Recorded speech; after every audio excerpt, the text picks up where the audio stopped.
बंगाल में पहली बार आजादी के बाद चुनाव हुआ जिसमें चुनाव के दौरान एक भी आदमी की जान नहीं गई। और ये सरकार का और प्रशासन का तो संकल्प था ही, लेकिन ये ऊपर वाले की कृपा भी थी। और इसलिए जब मैं जा रहा था तो आज खाटू श्याम जी का जागरण था रामगढ़ में, तो माननीय रामेश जी ने कहा कि किशनगढ़ होते हुए जाना और इतनी बड़ी संख्या में आपका प्यार और आपका उत्साह देख करके मेरी चुनाव के 8 महीने की थकान पूरी उतर गई।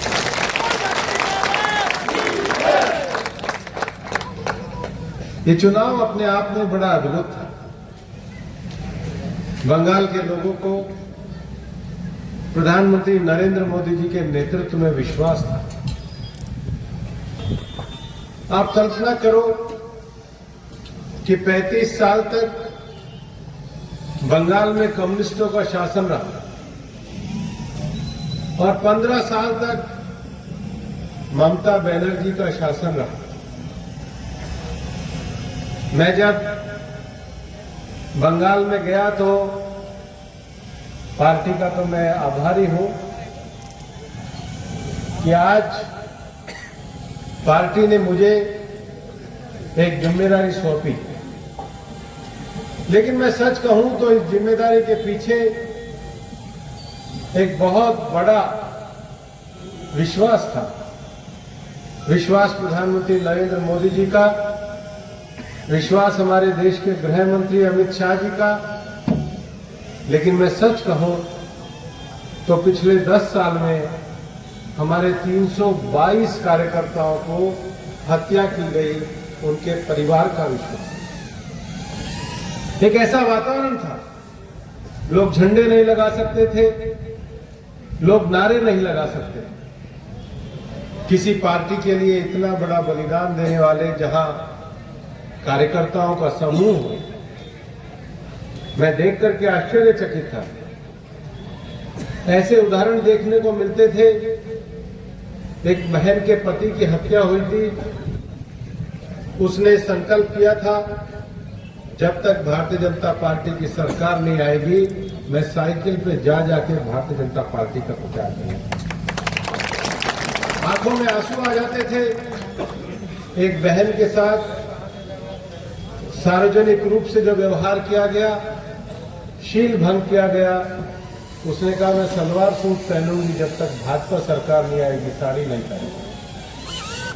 जिस परिवार में पार्टी के लिए काम करने के लिए संकल्प लिया जाता था, वहां की महिलाओं को सादी साड़ी पहुंचा दी जाती थी, या तो काम करना बंद कर दो वरना तुम्हारा ये हाल होगा। लेकिन मैं नतमस्तक हूं बंगाल के कार्यकर्ताओं का, जिन्होंने एक लंबा संघर्ष किया, और लंबा संघर्ष 50 साल तक किया। 50 साल, 35 साल कम्युनिस्ट शासन से लड़े और 15 साल ममता बनर्जी के सांप्रदायिक शासन से लड़े।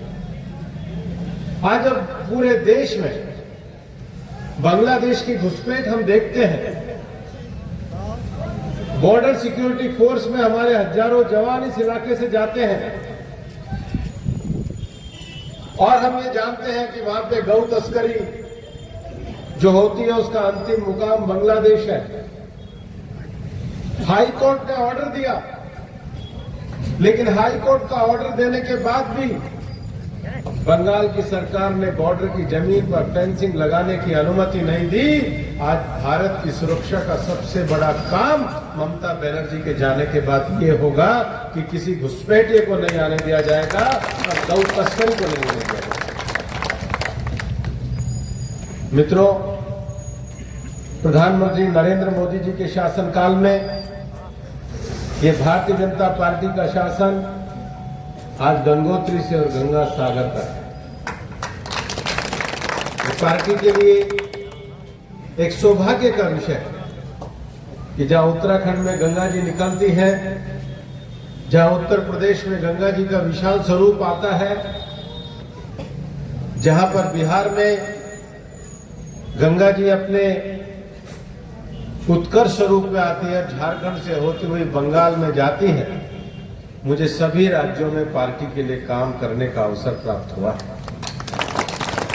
आप ये मान के चलो 12वीं और 13वीं शताब्दी में इस देश में जब मुगलों का शासन था तो हरिनाम संकीर्तन का जो है संकल्प है, चैतन्य महाप्रभु ने हरे कृष्णा हरे राम का जो महामंत्र दिया वो बंगाल में, गंगा सागर में, नवद्वीप में ही पूरी दुनिया को दिया है। इस देश के आजादी के आंदोलन को मूल प्रेरणा देने के लिए जो वंदे मातरम का गीत गूंजा है, वो वंदे मातरम का गीत भी बंकिम बाबू ने बंगाल की धरती और नवद्वीप के क्षेत्र में दिया है।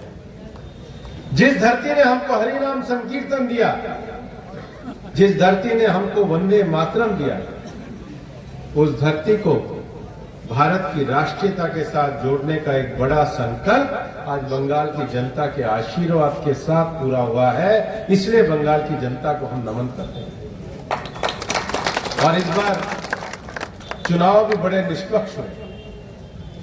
आपको आश्चर्य होगा, जो लोग वोट चोरी की बात करते हैं, बंगाल में कम्युनिस्टों के समय से एक काम चलता था कि जो लोगों के वोट ट्रांसफर हो जाते थे, जिन लोगों की डेथ हो जाती थी, ये बूथ अनुसार उनकी सूची तैयार करते थे और उस बूथ अनुसार सूची को छापा करते थे। आज जब मतदाता सूची स्पष्ट हो गई है तो इनकी हार पूरे तरीके से हो गई। मैं आपको ये कहना चाहता हूं कि भारतीय जनता पार्टी के जिस राष्ट्रवाद के विचार के लिए डॉक्टर श्यामा प्रसाद मुखर्जी ने अपना बलिदान दिया, उन्हीं डॉक्टर श्यामा प्रसाद मुखर्जी की जमीन पर आज कमल का फूल लहराने का काम हुआ है। मैं एक बात बताना चाहता हूं कि कांग्रेस वाले बहुत वोट चोरी की बात करते हैं। उनसे पूछो कि 1960 के बाद तमिलनाडु में कभी कांग्रेस की सरकार नहीं आई। 1967 के 70 के बाद कांग्रेस की कभी बंगाल में सरकार नहीं आई। 26 साल से उनकी कभी बिहार में सरकार नहीं आई। 30 साल से उनकी कभी गुजरात में सरकार नहीं आई। एक बार कांग्रेस जहां से चली गई वापस लौट के नहीं आई। आप पूछोगे क्यों नहीं लौट के आई? सबसे बड़ा उदाहरण अभी तमिलनाडु में देखो। कांग्रेस चुनाव लड़ी डीएमके के साथ, सरकार आई किसकी? टीवीके की। अभी तो आई भी नहीं, और कांग्रेस ने सत्ता देखी और वहां पे लपक ली। ये कांग्रेस का हाथ मौका परस्तों के साथ, केवल मौका परस्ती कांग्रेस का काम है। और भारतीय जनता पार्टी पूरे तरीके से विकास के मार्ग पे चल रही है। मुझसे पूछा कि बंगाल से आज मैं जब 2 बजे निकला, दोपहर में शपथ पूरी हुई, उन्होंने कहा कहां जाओगे? मैंने कहा भाई निकल के सीधे अलवर जाएंगे और अलवर की जनता को प्रणाम करेंगे। और कल ही 11 बजे हमने अपने लोकसभा क्षेत्र के सभी डीसी एसपी को बुलाया है और जिले के जो हमारे विकास की परियोजनाएं रह रही है, खैरतल, किशनगढ़, भिवाड़ी, बहरोड और अलवर के जहां भी हमारी योजनाएं पूरी रह रही हैं, उनकी हम समीक्षा करने का काम कल 11 बजे से ही शुरू कर देंगे। क्योंकि हम अपने प्रधानमंत्री जी के आदेश पे काम करते हैं, जहां एक ही काम है, लोगों की सेवा के लिए काम करना। और मैं आपको एक कहना चाहता हूं, माननीय मुख्यमंत्री जी का कार्यक्रम बन रहा है। पिछले दिनों किशनगढ़ और खैरतल में भी हमने योजनाओं का लोकार्पण किया था। और अब हम जैसे ही मुख्यमंत्री जी का इस सप्ताह 15 तारीख की संभावना है कार्यक्रम बनेगा, तो 300 करोड़ की योजनाओं का भिवाड़ी में और 300 करोड़ की योजनाओं का अलवर में शिलान्यास नहीं करेंगे। पूरे हुए प्रोजेक्ट के उद्घाटन का काम ये हम पहले किस्त में करने का काम करेंगे। मैं आपको ये कहना चाहता हूं, इस देश और दुनिया में महान योगियों और संतों ने पूरे दुनिया को रास्ता और मार्ग दिखाया है। आप ये मान करके चलना कि बाबा भर्तृहरि ने अपने समय के बड़े साम्राज्य को छोड़ा था। हमारा उद्देश्य केवल सत्ता को भोगना नहीं होना चाहिए। हमारे जीवन का उद्देश्य मनुष्य के नाते सेवा करने का और सत्य को जानने का भी होना चाहिए। सत्ता को भोगना एक विषय होता है, लेकिन सत्य को जानना ये जीवन का लक्ष्य होता है।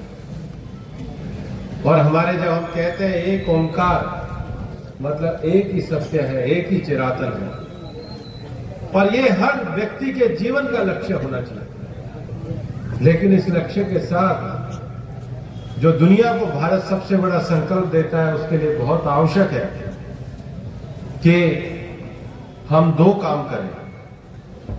अपने सत्य के और आत्म जागरण का जो उपयोग है वो लोक कल्याण होना चाहिए, और इसलिए दोनों विषयों को लेकर लगातार काम करने का भाव, चाहे हम किसी भी क्षेत्र में काम करें, हमको आगे बढ़ना। सांसद बनने के बाद डेयरी के क्षेत्र में, खेल के क्षेत्र में, ई गुरुकुल में, लाइब्रेरी के क्षेत्र में, सड़कों के विकास के क्षेत्र में हम लगातार काम कर रहे हैं। लेकिन मैं आपसे फिर निवेदन करना चाह रहा हूं, उतनी ही ईमानदारी से हम पानी के लिए भी काम कर रहे हैं और उस लक्ष्य को भी हम प्राप्त करेंगे। और मैं ये कल्पना नहीं कर रहा था कि आने के बाद आप सबकी इतनी बड़ी संख्या में मेरे को दर्शन करने का और मिलने का अवसर प्राप्त होगा। मैं जब भी अलवर की धरती पे आता हूं, आता के रहता ही नहीं हूं, मैं जब भी आपके बीच में रहता हूं तो लोग पूछते हैं, भाई भूपेंद्र जी आप इतना काम कैसे कर लेते हो? मैंने कहा भाई ईश्वर का सौभाग्य, अलवर की हवा ले आता हूं तो काम ही काम कर लेते हैं। तो आप जो मेरे को ताकत देते हो, मैं उतनी विनम्रता के साथ आपका हाथ जोड़ के प्रणाम करता हूं और ईश्वर से प्रार्थना करता हूं कि मैं आपकी सेवा करते रहूं, और जो पार्टी नेतृत्व ने जो मुझे जिम्मेदारी और दायित्व दिया है उसको भली भांति पूरा करूं। बहुत बहुत धन्यवाद। जय हिंद, जय हिंद।